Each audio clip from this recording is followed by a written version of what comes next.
नमस्कार मु आपणकर से अलेख भई मु आज आपण मानक पई एक नुआ जगन्नाथ महाप्रभुंकर उद्देश्य एक भजन नहीं आसी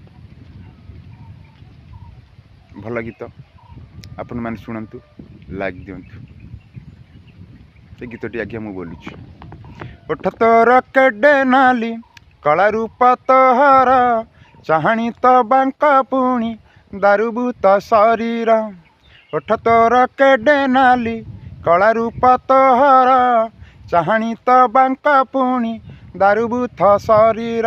पाद नाई हाथ नाई कान नाई पता नाई पाद नाई हाथ नाई कान नाई पता नाई अरे पाद नाई हाथ नाई कान नाई पता नाई एमिति ठाकुर तोर भावरे जे पड़े सीए हुए पागल तोर भावरे से पड़े सीए हुए पागल।